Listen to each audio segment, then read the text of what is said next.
Hello guys, आप सबका स्वागत है मेरे अल्कोहल फिनॉल ईथर के लेक्चर नंबर 25। जो आज फिनॉल का लास्ट लेक्चर होने वाला है। उसके बाद मैं अब जो बात करूंगा, कल जो वीडियो डालूंगा वो बात करूंगा मैं ईथर के बारे में, ईथर के जो इंपॉर्टेंट टॉपिक थे उनके बारे में। लेकिन सबसे पहले मैं ईथर की जो बात करूंगा वो बात करूंगा ईथर की क्लासिफिकेशन के बारे में, कि ईथर की जनरल होता क्या है, ईथर कैसे तैयार किए थे, उसके बारे में आपको डिस्कस बातें करूंगा। आज ये जो टॉपिक है ये बहुत छोटा होने वाला है, क्योंकि ये टॉपिक पूछ लिया जाता है। मेन जो टॉपिक होता है वो आपको साफ साफ दिख रहा होगा, मेरे थंबनेल में भी दिख गया होगा और यहाँ लिखा हुआ भी दिख रहा होगा। क्या लैडर मोनिफिकेशन है, रिएक्शन है, वो किसके लिए है? क्लास 12। लेकिन मोस्टली बीएससी सेकेंड ईयर में कई बार पूछ लिया गया। रोहलकर यूनिवर्सिटी या और भी यूनिवर्सिटी की बात की जाए तो कई बार ये ना रिएक्शन जो कई बार पूछ ली गई है, इसलिए मैं इस रिएक्शन को यहाँ पे लेके आया हूँ, जिससे बीएससी का स्टूडेंट जो भी देखेगा उस चीज़ के भी इसमें लाभ होगा। क्योंकि शुरू से लेकर जो लास्ट तक जितनी भी मैंने करवाया है वो आपका बेसिक था।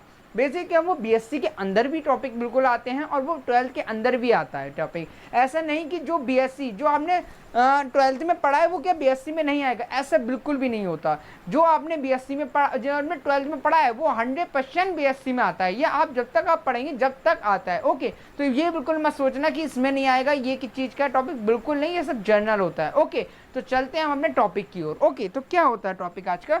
लैडर मोनिफिकेशन। अगर इसकी कुछ मैं डेफिनेशन की बात करूँ तो कैसे की आती है? डेफिनेशन क्या कहती है? यदि फिनॉल की फॉर्मल्डिहाइड के साथ रिएक्शन करवाई जाती है, किससे? कांस्टेंट H2SO4 की उपस्थिति में, तो हमें क्या जाकर प्राप्त होता है? ऑर्थो पैरा हाइड्रोक्सिल बेंजीन का फॉर्मेशन प्राप्त होता है। किसका? ऑर्थो पैरा हाइड्रोक्सिल और फिनॉल का फॉर्मेशन जाके होता है। बेंजिल अल्कोहल का फॉर्मेशन, फिनॉल भी बोल सकते हैं या बेंजिल अल्कोहल भी जाके बोल सकता हूँ। ओके, तो पहले रिएक्शन के तौर पे समझते हैं। जब पहले डेफिनेशन, चलिए डेफिनेशन देख लेते हैं। तो क्या होता है? फिनॉल फॉर्मल्डिहाइड, फिनॉल फॉर्मल्डिहाइड के साथ एसिड एंड बेस। एसिड क्या होता है? H+ ion, and then base क्या होता है? OH+ के साथ एसिड और बेस की प्रेजेंस में जब रिएक्शन कराई जाती है, जब रिएक्शन की जाती है या कराई जाती है, तो हमें ऑर्थो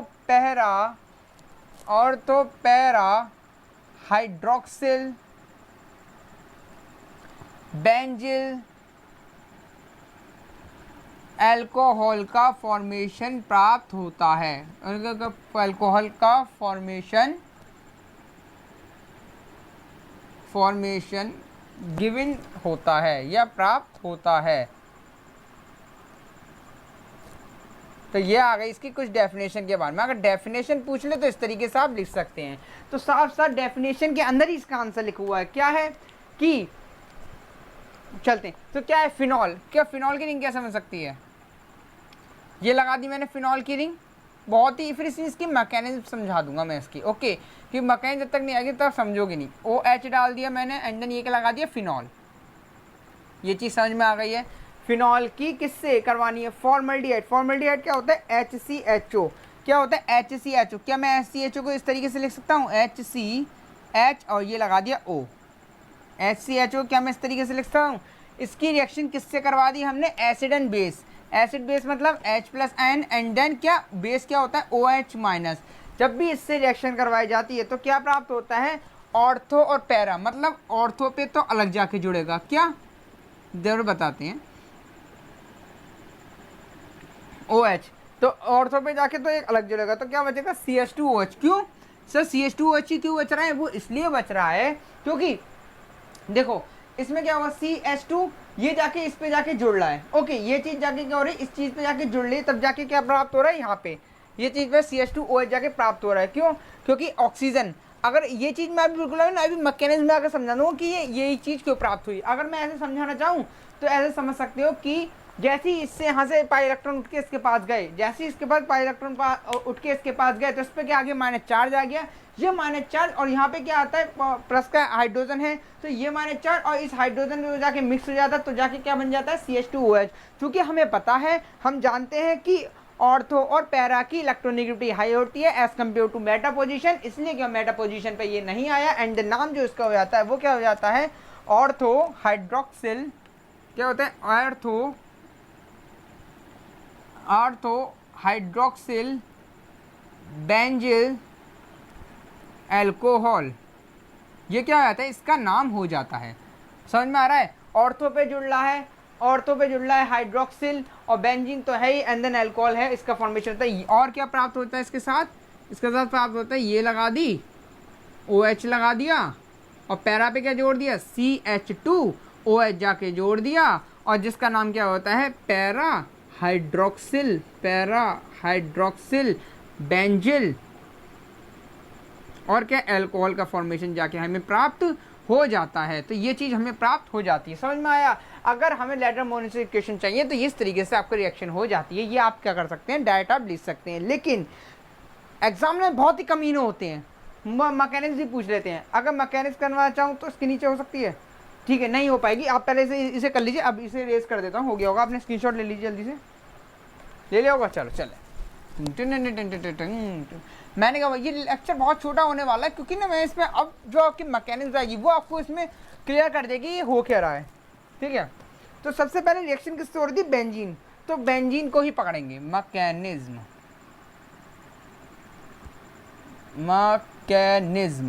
बेंजीन, वो फिनॉल बीच में आ रही है बार बार, तो हम पहले फिनॉल को ही छेड़ते हैं। तो फिनॉल पकड़ लिया मैंने, कुछ नहीं, बहुत ही इजी रिएक्शन हो रहे हैं, बहुत ही इजी होगी। मैकेनिज्म लगा दिया O एंड देन लगा दिया H। हमने पहले से ही मैकेनिक्स समझ में आ रहा था, पहले से ही हमने बहुत सारे मैकेनिक्स पढ़ लिए, तो हमें अब तक तो पूरा समझ में आ चुका होगा कि क्या होता है, क्या होता है। यहाँ से ये हाइड्रोजन अपने इलेक्ट्रॉन इसको देता है, जिसके कारण ये हाइड्रोजन क्या हो जाता है, भाग जाता है। हाइड्रोजन क्या होता है, भाग जाता है, बाहर भाग जाता है। तो H+N यहाँ लगा देता हूँ, ये लिखाने की जरूरत नहीं है, पर यहाँ से क्या होता है, H+N उठ के भाग जाता है, और क्या हो जाता है, NaOH की प्रेजेंस में ये काम होता है। OH का मतलब क्या होता है, OH का जुड़ना, OH का मतलब था OH जुड़ना। अब जो ये हाइड्रोजन गया वो इस OH के साथ निकला और H2O के फॉर्म में क्या हो जाता है, बाहर हो जाता है। बिल्कुल सही समझ में आया। और फॉर्मेशन जाके क्या बचती है, वो बचती है इस तरीके से। ये आपने पहले वाली मैंने बहुत सही रिएक्शन करवा दी थी, कॉलवे रिएक्शन करवाई थी, लैंडर मोनिफिकेशन तो अब हो ही रही है, और मैंने रिएक्शन करवाई थी उसके अंदर भी सब मैंने आपको बता दिया ये, ठीक है। तो ये फॉर्मेशन आके बन जाती है। अब हमारा क्या है, अब तुम समझ में आ रहा था कि ये H+N गया है। अब ये स्टेप फर्स्ट में तो ये कंप्लीट हो गया, किसके में, स्टेप फर्स्ट में क्या हो गया, ये कंप्लीट। अगर स्टेप सेकंड की बात की जाए तो स्टेप सेकंड में क्या होगा, अब हमने फिनॉल पकड़ लिया, अब हमारी बात आ गई फॉर्मल्डिहाइड की। भाई फॉर्मल्डिहाइड तुम कहीं नहीं जाओगे, तुम ही पकड़ के बैठेंगे। चलो आ जाओ फिर, HCHO लगा दिया, ठीक है। इसकी रिएक्शन किससे कर, ये जो H+N भागा था, हम इसकी रिएक्शन इससे ही करवा देते हैं। फिर रिएक्शन क्या होती है, जैसे इससे रिएक्शन करवाते हैं तो क्या होता है, ये इलेक्ट्रॉन अपने क्या होता है, डोनेट कर देता है ऑक्सीजन के पास जाके। जैसे ही इलेक्ट्रॉन ऑक्सीजन को डोनेट होते हैं तो ऑक्सीजन के पास क्या होता है, माइनस चार्ज आ जाता है। जैसे ही माइनस चार्ज आता है तो ये हाइड्रोजन क्या होते हैं, इस उठ के इसके पास जाके पहुंच जाते हैं, क्योंकि हाइड्रोजन के पास क्या पॉजिटिव चार्ज और इसके ऑक्सीजन के पास क्या नेगेटिव चार्ज। तो ये हाइड्रोजन जाके इसके पास जाके जुड़ जाते हैं। तो ठीक है, जोड़ देते हैं HCH and then O and then H, ठीक है। हाइड्रोजन के पास जाके इसके पास जुड़ गए हैं। अब क्या होता है, अब तो इसमें रिएक्शन तो चली रही थी इसके ऊपर। अब फॉर्मेशन क्या होता है, आगे जाके मैं लिख देता हूँ फिर से। जो फॉर्मेशन होती है, अगर सही से लिख दूँ इसे, CH2 लिखा हुआ है, CH2 एंड देन क्या बच रहा है, ऊपर OH बच रहा है, OH लगा दिया, CH2OH का हमारा फॉर्मेशन हो चुका है। इसका क्या बोलते हैं, फिनॉक्साइड आयन। कैसे, अगर फिनॉल से फिनॉक्साइड आयन को बनाना हो, क्या समझ में आना, ये छोटी छोटी चीज़ें ना, आपको बहुत चीज़ें समझ में आनी चाहिए। फिनॉल, अगर आप मेरे उसमें आए हो ना, मेरे एजुकेशन अड्डा पे आए हो, तो आप हर चीज़ सीखो। अगर फिनॉल से किसकी बनानी, फिनॉक्साइड आयन।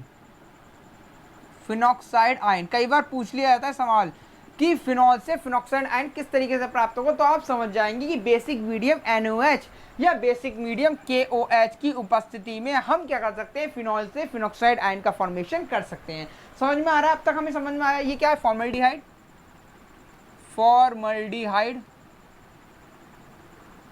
और ये क्या है, एसिड है, ठीक है। फॉर्मल्डिहाइड एंड एसिड से रिएक्शन करवाते हैं तो जाके ये प्राप्त हो जाता है। अब क्या होगा तीसरे स्टेप में, क्या होगा तीसरा स्टेप बता देते हैं हम।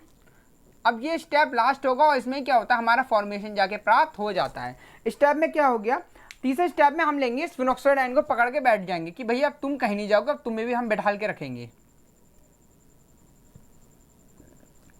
बैठाल लिया, रिएक्शन किससे करवा देंगे, ये जो फॉर्मेशन में ना इसकी रिएक्शन इससे करवा देंगे, किससे, CH2OH। इस पे तो पॉजिटिव चार्ज होता है, ये चीज हमें पता है। अब क्या होता है, ये क्या होता है, रेजोनेंस स्टेबलाइज्ड होता है, मतलब रेजोनेंस का स्ट्रक्चर कर लेता है, ये एरोमेटिसिटी शो करता है, ये एरोमेटिसिटी। ठीक है, तो क्या हो गया, ये तो लिख दोगे आप। तो यहाँ से इलेक्ट्रॉन उठ के आते हैं इधर की साइड, ठीक है, यहाँ से इलेक्ट्रॉन उठ के आते हैं इधर की साइड, और जैसे ही इलेक्ट्रॉन उठ के आते हैं तो यहाँ से पाई इलेक्ट्रॉन उठ के चले जाते हैं इसके पास। तो जैसे यहाँ पे आते हैं तो यहाँ पे क्या आता है, माइनस साइन आ जाता है। तो आगे आप प्रोडक्ट में समझ रहे होंगे कि क्या होने वाला है। आगे प्रोडक्ट में कुछ नहीं होगा, ये रिंग लगा दी मैंने, ये रिंग लगा दी, और क्या हो जाता है, जैसे ही ये इस पे आता है तो यहाँ पे इस तरीके से बॉन्ड का फॉर्मेशन होता है, और ये पूरा का पूरा कंपाउंड इस पे जाके चिपक जाता है, क्योंकि ये कंपाउंड क्या है, पॉजिटिव है, एंड देन ये कंपाउंड क्या है, नेगेटिव है। क्योंकि अब समझ में आ रहा है, क्योंकि इस पे क्या होगा, नेगेटिविटी हाई हो गई है, ऑक्सीडेशन नेगेटिविटी हाई हो गई, तो ये कंपाउंड इस पे जाके चिपक जाएगा, तो क्या बन जाएगा, CH2OH। अब तक तो आपकी बहुत बार प्रैक्टिस हो चुकी होगी, बहुत ही बार प्रैक्टिस हो चुकी होगी। ये डबल बॉन्ड यहाँ नहीं आएगा, मैंने गलत डबल बॉन्ड लगा दिया था, सिंगल बॉन्ड था, तो यहाँ डबल बॉन्ड आ गया। डबल बॉन्ड इसलिए आया क्योंकि यहाँ से इलेक्ट्रॉन उठ के चल गया, तो डबल बॉन्ड आ गया। ओके, अब क्या फॉर्मेशन होगा, अब हमें पता है बेंजीन के हर एक कोने पे क्या होता है, एक हाइड्रोजन जाके जुड़ा हुआ होता है, ये चीज़ हमें पता है। अब ये हाइड्रोजन क्या करेगा, अपने पाई इलेक्ट्रॉन, जो अपने इलेक्ट्रॉन थे वो इसको डोनेट कर देगा, और जो हाइड्रोजन है ये बाहर भाग जाएगा। बाहर भागने का मतलब है ये हाइड्रोजन इस कंपाउंड पे जाके जुड़ेगा, मतलब निकल जाएगा, बाहर ही भाग जाएगा। तो कंपाउंड क्या जाके बन जाएगा, जैसे ही इस पे जाके लिख रहा तो बाहर जाके ये इस ऑक्सीजन मतलब H+ की फॉर्म में बाहर निकला होगा, तो वो H+ की फॉर्म में जाके इस ऑक्सीजन पे जाके वो आगे जाके जुड़ जाएगा। कैसे, जैसे इसने इलेक्ट्रॉन इसको दान करे तो क्या होगा, ये वापस अपने इलेक्ट्रॉन इसके पास वापस आ गए, जो इसने दिए थे वो इसके पास वापस आ चुके हैं, तो जाके फॉर्मेशन क्या बनता है आगे जाके। अभी मैं फिर से आपको इसके रिविजन करवा दूंगा और ये बहुत ही ईजी हो जाएगा। और जैसे ही इसने इलेक्ट्रॉन आ गया तो इसकी स्ट्रक्चर पूरी फुल हो गई, और यहाँ पर सिंगल बॉन्ड आ चुका है, सिंगल बॉन्ड आ चुका है, और इसके क्या इलेक्ट्रॉन वापस आ चुके हैं, ये चीज़ समझ में आ गई है। एंड देन क्या फॉर्मेशन होगी, यहाँ H आ गया है, जो H भागा था वो H आ गया, एंड देन फॉर्मेशन हो चुका है, जिसका नाम क्या हो जाता है, ऑर्थो। और सेम टू सेम ऐसे क्या होगा, पैरा का भी हो जाएगा। तो क्या हो जाए, ऑर्थो हाइड्रोक्सी बेंजिल एल्कोहल। ठीक है, अब फॉर्मेशन फिर से समझा देते हैं, थोड़ा सा भी डाउट होगा उस चीज़ में क्लियर कर देंगे। तो स्टार्ट करते हैं हम अपना फिर से टॉपिक फिनॉल की। सबसे पहले क्या हो रहा था, सब में रिएक्शन में फिनॉल से हो रही थी, और जब भी स्टेप फर्स्ट होता है तो क्या होता है, फिनॉल से फिनॉक्साइड आयन का फॉर्मेशन होता है, किससे, बेसिक मीडियम NaOH या बेसिक मीडियम KOH की उपस्थिति में। तो यहाँ पे NaOH की उपस्थिति में कर दिया तो क्या होगा, OH- क्या हो जाए, इससे जाके निकल जाएगा। तो क्या होता है, OH- निकला तो H2 के फॉर्म में वो कितना बाहर हो जाता है। तो यहाँ मैंने फिनॉक्साइड लगा दिया, आयन लगा दिया। ओके, अब हमें क्या पता चल रहा था, जब यहाँ से इलेक्ट्रॉन उठ के जा रहा था तो ये H+ आयन क्या होता है, बाहर भाग रहा था। ओके, तो हमने क्या करा, फॉर्मेल्डिहाइड से फॉर्मेशन करवाया, और जो ये H+ भाग रहा था बाहर, इस एसिड से रिएक्शन करवा दी। ये आप ऐसे समझ सकते हो, वरना ऐसे नहीं समझो। तो हम क्या करवा रहे थे, उससे रिएजेंट क्या लगा रहे थे कि क्या नाम है, फिनॉल की फॉर्मेल्डिहाइड से रिएक्शन करवाते समय किससे, H+ एसिड, एंड देन क्या, बेस, OH बेस से रिएक्शन करवाते हैं, तो क्या फॉर्मेशन जाके बनता है। तो मैंने बेस का यूज़ तो यहाँ कर लिया, NaOH की उपस्थिति में करके प्रेजेंस को लगा के बेस का यूज़ तो कर लिया। अब बारी आई एसिड की, तो एसिड का यूज़ मैंने यहाँ पे कर लिया। ठीक है, ये चीज़ हमने रटने का कोई विषय नहीं है, हर तरीके से मैं आपको समझा सकता हूँ। ओके, तो फॉर्मेल्डिहाइड लगा दिया, एसिड लगा दिया, जैसे इसकी रिएक्शन करवाई तो यहाँ से पाई इलेक्ट्रॉन उठ के गए इसके पास गए। ठीक है, और ये हाइड्रोजन उठ के क्या होता है, ये हाइड्रोजन उठ के क्या होता है, इस ऑक्सीजन के पास जाके जुड़ जाता है, क्योंकि ऑक्सीजन की इलेक्ट्रोनेगेटिविटी हाई होती है एज कंपेयर टू हाइड्रोजन। तो हाइड्रोजन जाके इस पे जाके चिपक जाता है। तो यहाँ इस चीज़ को सही से लिख दिया, तो मैंने बोल दिया CH2OH जाके बन जाता है। अब इस कंपाउंड की, जो ये कंपाउंड में ना, इस कंपाउंड की फिनॉक्साइड आयन से रिएक्शन करवा दी जाती है। जैसी रिएक्शन करवाए तो क्या होता है, यहाँ से ये इलेक्ट्रॉन रेजोनेंस स्टेबलाइज होता है, एरोमेटिसिटी शो करता है, जिसके कारण क्या होते हैं, ये पाई इलेक्ट्रॉन मंचले होते हैं, इधर से उधर भागते रहते हैं। तो क्या होता है, यहाँ से इलेक्ट्रॉन उठे इसके पास गए, फिर जैसे ही इलेक्ट्रॉन यहाँ पे आए तो पाई इलेक्ट्रॉन अपना बोरिया अवस्था लेके इस पैरा पे जाके जुड़ गया। पैरा पे जाके तो उसमें माइनस का चार्ज आ जाता है, CH2OH पे पॉजिटिव चार्ज है, तो ये चीज़ कंपाउंड जाके इस पे जाके जुड़ जाता है। चूंकि हमें पता है हर एक व्यंजन के हर एक कोने पे क्या होता है, एक हाइड्रोजन जाके जुड़ा हुआ होता है, जो क्या होता है अपना कुछ इलेक्ट्रॉन जाके इसको दे देता है, जिससे क्या होता है, जो इसने इलेक्ट्रॉन पहले दान किए थे, यहाँ पे दिए थे, वो वापस इसके पास पहुंच जाते हैं। हैं, उस पर क्या होता है, सिंगल बॉन्ड आ जाता है और ये जो हाइड्रोजन था इस ऑक्सीजन पे जाके जुड़ जाता है, जिसके कारण इसका नाम क्या होता है, ऑर्थो हाइड्रोक्सी बेंजीन फिनॉल का फॉर्मेशन हो जाता है। सेम यही प्रोसेस आप किस में कर सकते हैं, पैरा पोजीशन में भी कर सकते हैं। तो मैंने आपको ऑर्थो को बता दिया, पैरा को आप खुद करके देख लीजिए, वैसे कोई ज़रूरत नहीं है, आप यही करोगे मैकेनिज्म तो आपका 1% भी नंबर नहीं कटने का है। ओके, तो यहीं तक ही आके आपका खत्म हो जाता है। तो आपको कैसा लगी मेरे सबके सब टॉपिक, आपको मैंने अल्कोहल के पूरे लेक्चर बता दिए थे। अगर आपने नहीं देखे तो सबसे पहले मेरे अल्कोहल की सीरीज़ अल्कोहल फिनॉल ईथर की मेरी एक ही सीरीज है, उसको जाके चेक कीजिए। उसके बाद आप मेरी फिनॉल को देखिए, फिनॉल की भी मैंने आधी से आधी बहुत सारी सिलेबस पूरी कर दी थी। और आज जो मेरा जो मेन था लेडर मोनिफिकेशन, उसके बारे में मैंने आपको बता दिया है, क्योंकि वो इंपॉर्टेंट थी, मुझे लग रहा था कि वो इंपॉर्टेंट है और कई बार आ चुका है तो मेरा करवाने का भी ज़रूर होता है। आप ज़रूर एक बार चेक करना। BSc सेकंड में कई बार पूछ ली जाती है, और नए स्टूडेंट अगर आप इस साल ही BSc सेकंड ईयर में आए हैं तो आप इस चीज़ को ध्यान में रखिए कि क्या क्या चीज़ कॉन्सेप्ट चल रहे हैं, उसके बारे में आप सोचिए, ठीक है। और मेरे सर्च कीजिए alcohol phenol ether bye education अड्डा, ठीक है, या कोई से भी टॉपिक डालना, कोई से भी टॉपिक डालोगे तो लेके आ, जैसे इसका ही टॉपिक रख देते हैं लेडर मोनिफिकेशन, या आप ये सकते हैं कॉलवे रिएक्शन बाय एजुकेशन अड्डा। कोई से भी आपको ज़रूरत हो, कोई से भी टॉपिक की ज़रूरत है तो आगे आप डाल सकते हैं बाय एजुकेशन अड्डा, तुरंत ही मेरा आपको चैनल बाहर निकल के आ जाएगा। एंड देन मेरी प्ले लिस्ट तो आपके लिए है ही, प्ले लिस्ट पर आप चेक कीजिए, सबके सब मैंने आपको उसके अंदर मेन रिएक्शन बता दी है। क्लासिफिकेशन ऑफ एल्कोहल वो उसके अंदर बता दिया है, क्लासिफिकेशन ऑफ फिनॉल वो उसके अंदर बता दिया। अब जो सीरीज चलेगी वो ईथर की चलेगी, वो बहुत ही इंपॉर्टेंट होने वाली है। ईथर के क्वेश्चन कई बार पूछ लिए जाते हैं, इसलिए मैं उसमें बताऊंगा, उसमें एस्टरिफिकेशन भी आ जाता है, ठीक है। तो फिर इसी के साथ हम इस वीडियो को यहीं पे एंड करते हैं, और आप जहां हो वो वहीं रहिए, इधर से उधर नहीं घूमिए। इस टाइम कोविड-19 के चक्कर में कोई कहीं से बाहर मत निकलिए, अपनी जो ध्यान लगाना है सिर्फ कॉन्सेंट्रेट करना है अपनी पढ़ाई की ओर, क्योंकि आज जो करोगे आगे जाके उसका फल जरूर मिलेगा। ये हमेशा ध्यान रखना, जो आज तुमने करा उसका फल आगे जाके मिलेगा।